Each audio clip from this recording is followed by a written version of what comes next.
Hey, Dr. Shala. This is my video reflection on teamwork.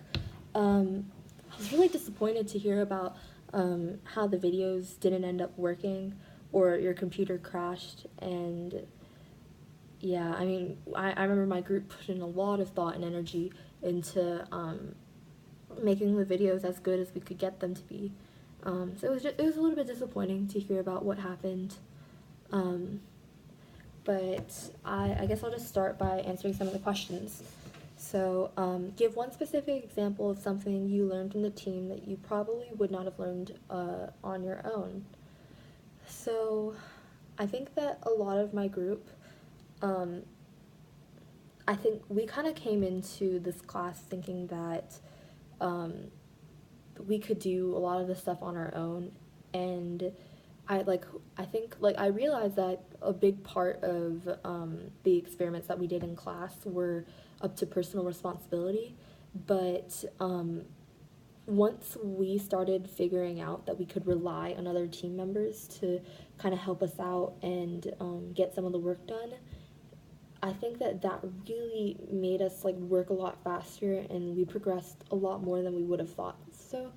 So like towards the end of the semester, the specific example I can think of is when Madeline, Sophie, Sai, um, Alyssa, and some other people had come into lab on the weekend to work on the IVA experiment. Um, and I don't know, I was so stressed out because I was thinking that we were so behind on our work and we didn't have enough time to do any of the things that we wanted to do. Um, and because we didn't know if our data could be validated just because we saw phenotypes in our fish. So we were going to go repeat the IVA. And when I came there and saw that we were all, like, everybody was collaborating and working together, I realized that we all had the same goal and we were all in a team.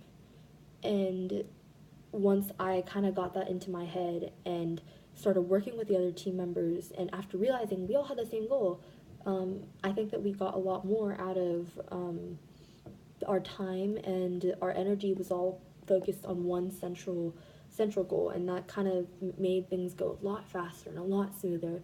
And I think that it was really important for me to learn that lesson in this class. All right. So the next question: reflect on where is the project now.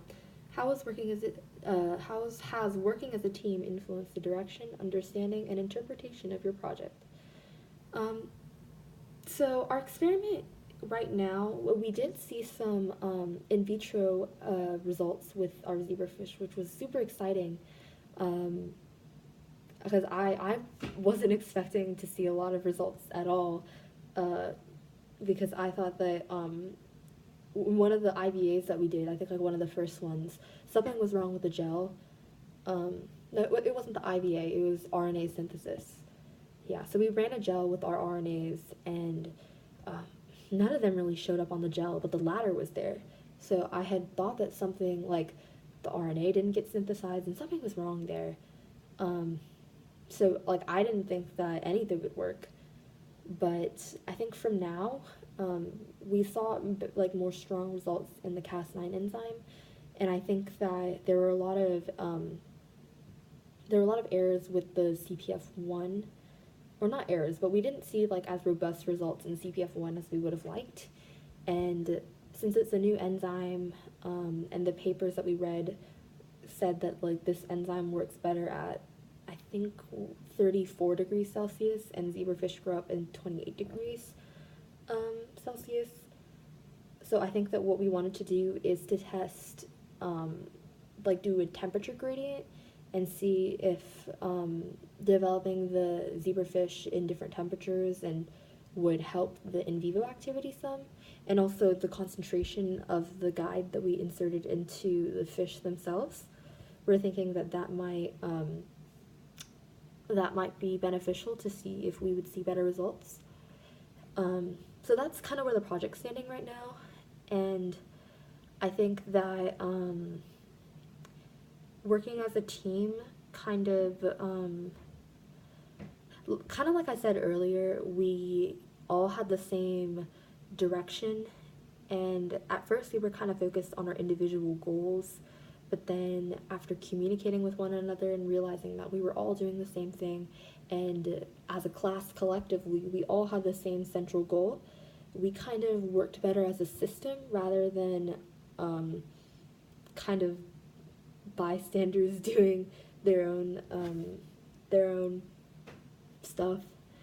And it was really nice when we were doing our that final understanding exam, and instead of like talking within like small groups to try to make sure that we all knew the information, we all like joined together and had a big group discussion about like interpreting the results of the or interpreting the questions and trying to figure out exactly, based on all of our knowledge collectively coming together, we kind of came up with answers to a lot of the problems that you gave us. And I think that that was really kind of a beautiful thing, because that's kind of what the scientific community is like, because science is so reliant on the collaboration efforts of people from many different fields and doing many different things. And although we were doing the same thing, we all have different backgrounds, we all have different interests and kind of focuses. So when we all came together and we had slightly different insights, we were able to discuss. And if there was a conflict of what people believed, they would explain their rationale, and then we would all come to a conclusion together. And I think that was just really nice to see, like, all of us working together like that. And interpretation wise, I think that working as a group definitely helped me out, since, like I said, we were able to talk about if we had like discrepancies in what we believed in. We were able to discuss with evidence like the differences between what we believed in and why. So yeah, I think that was really that really helped all of us kind of come to a better understanding of what we were doing in the experiment. So I think that working as a team was highly essential to making this project work well. Okay, so the third question. Identify a challenge you had working within the team this semester and how it was handled. Within my team, we didn't really have a lot of issues. I think that a lot of us were on the same page a lot of the time. I think one of the biggest hurdles was towards the beginning of the semester, when we were all kind of getting accustomed to the concepts of the CRISPR-Cas9, CRISPR-CPF1 systems and understanding how they worked. So I think that, yeah, I mean, just that like gap in understanding between like what we were reading about and what we were working with, that was probably the biggest issue that we had, but it never really came to like a conflict point. And I think that Madeline, Leanna, Morgan, and I were all pretty good at conflict resolution. So if we disagreed on something, we would, like something minor, we never really had a lot of big issues. But if we had a disagreement, then we would just talk about it and made sure that everybody had their voice heard. And once we kind of just came to a group decision at that point, if there was an issue. And I mean, this isn't just limited to my team in particular. Just working amongst the other groups, and like we would all talk to one another and like ask each other questions, and it was just a very big, helpful environment. And I think that without the common goal and the desire to succeed that all of us had, I think that we wouldn't have done as well as a class. But I think we all worked really well together, and I really enjoyed working with my group, especially when we all, or since we were all like very focused on our work and we wanted things to work really well, and we took a lot of time to make sure that we understood why we were doing what we were doing. And I never really had much of a problem with anything that was going on in our group. Yeah, I mean, I think that maybe one challenge I could talk about was how um, we weren't seeing, or the IVA.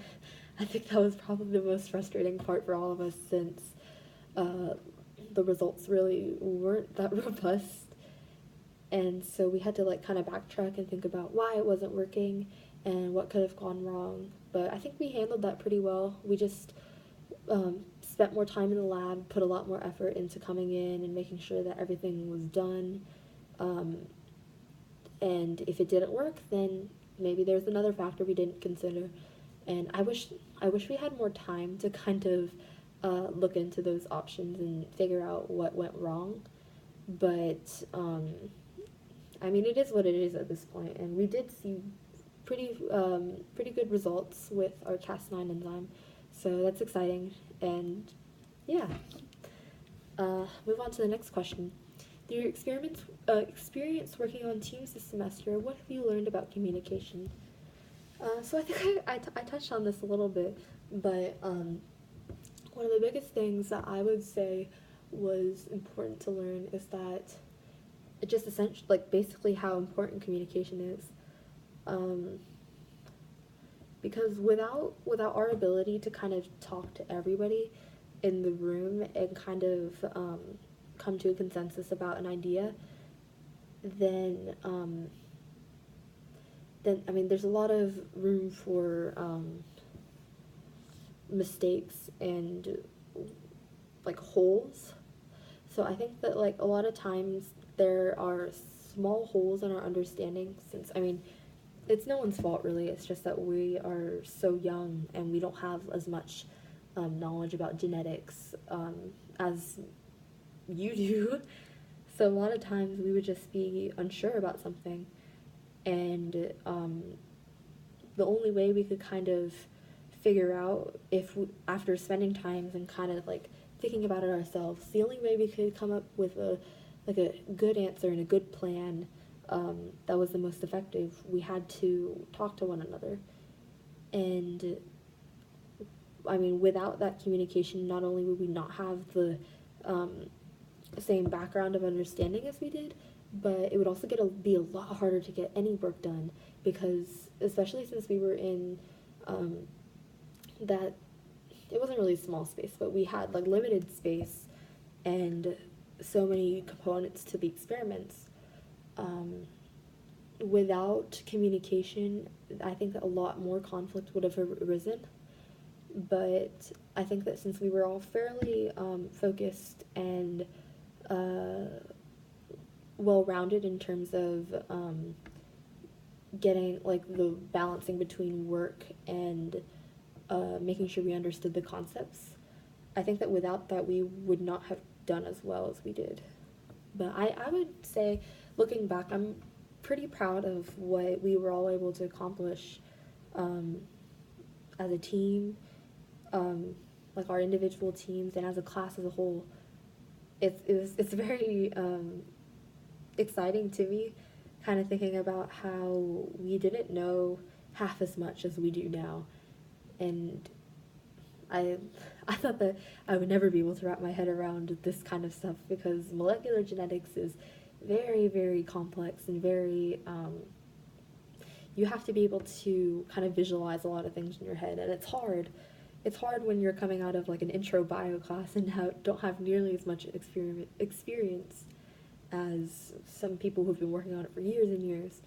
But looking back now, I'm just so proud of what we were able to accomplish, and I mean the evidence is clear on like the students that have been through this class, and also with our experiments and our posters at the expo. You know that our class um, did a lot for this. Our class did a lot to make sure that we would succeed. I mean, not only like in our experiments, but also um, with the knowledge and the skills that we learned. So it's very nice to think about. Um, Number 5. Through your experience in this course, what have you learned about what it is to be a scientist? Yeah, well, one of the biggest things I've learned about is probably the fact that um, science has so much room for error, and there's so much room for mistakes, and it's okay to not be perfect.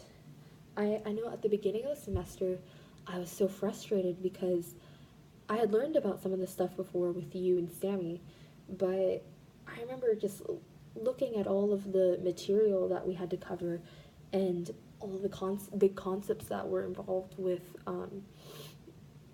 CRISPR Cas9 and CRISPR CPF1. I was just overwhelmed, I think, and I feel like I grew up kind of believing that you have to come to a very like the correct answer immediately. You have to immediately understand it, and if you don't, then you're behind and you're not up to par with like everybody else's standards. So coming into the class with that kind of mentality, I I found that there was like the gaps between what I knew were too wide, and it frustrated me.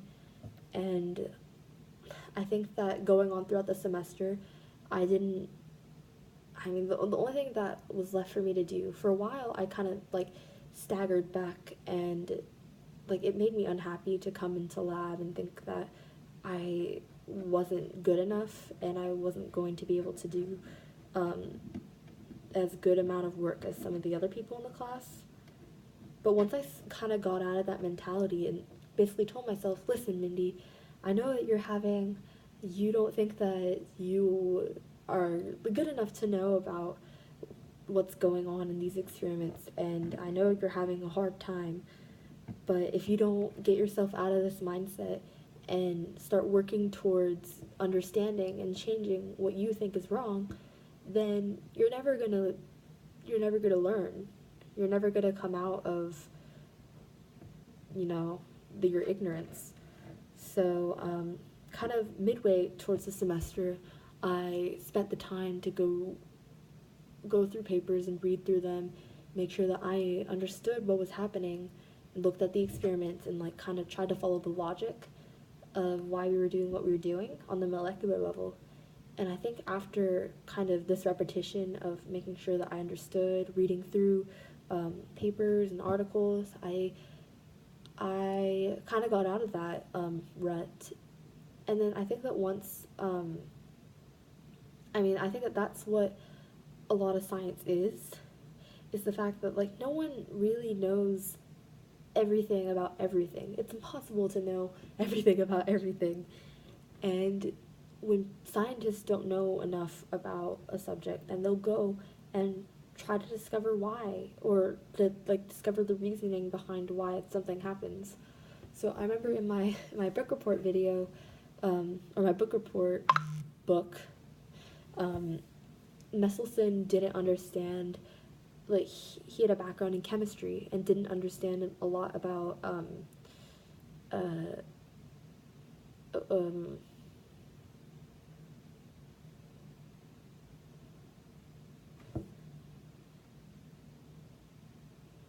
didn't understand a lot about uh,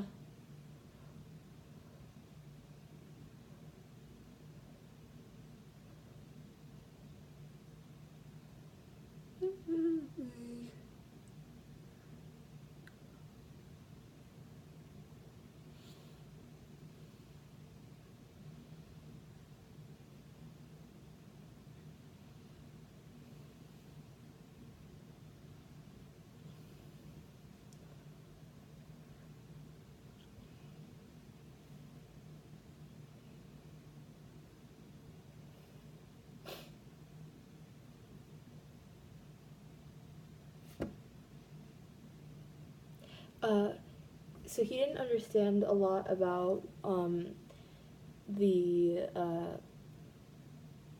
like his findings, and so he went to the library and spent hours and hours and hours reading through countless books trying to figure out and fill in the holes in his knowledge. Uh, and I think that once he did that, he was able to come up with new ideas on how to tackle his replication problem the replication experiment problem. It was after I think his phage experiments didn't work, and I mean, look at him now. He and Stahl had come up with the process for replication in DNA, and I think that's just incredible. And I think that going on from this class, I am gonna take the time to sit back and think that it's okay to make mistakes as long as you keep pushing forward and working my hardest to get something done. And I think that, I mean, that's the best I can do as a future scientist. Last question: did we use any other software organizational tools to communicate with your team about the project? Um, Besides GroupMe, no. Our group kind of communicated. We had a group chat specifically with our group on the GroupMe, and then we would talk about if something we needed to do something or keep up with a task. Yeah, I mean, we only use GroupMe, but I think that it was sufficient enough to kind of set meeting points and deadlines, but we got the most out of group collaboration work whenever we were in person. So we would always try to do our best to meet in person when we could. Um, so yeah, that's the end of the reflection video outline. Um, I just wanted to say one last thing before I took the video. Stop recording. I just wanted to thank you for all of the time and the energy that you put into this class. I'm sure you realize how much of an effect that you have on the rest of us. I mean, without all of the energy that you put into making this class work, it wouldn't have worked. And also, I don't think we would have gotten nearly as much value as we did with all of the energy that you put in. And I'm just so glad that I decided to take this class, because even though it was a lot of work, I learned so much out of it. And I think that this is one experience that I'm gonna value for the rest of my life and my career. So I'm just really thankful that this was my starting point, and with such a strong foundation, I can go on with a better mindset than I would have if I didn't take this class. So thank you for kind of being that foundation for me, and I think that the only way that I can go from here is up, and I think that you've set us all up for success, whether that's in school or in life. The skills that we learned are just going to carry us through a lot of our lives, and I'm just so appreciative of everything you've done for us. Alright, so thank you very much, and I will see you later. Goodbye!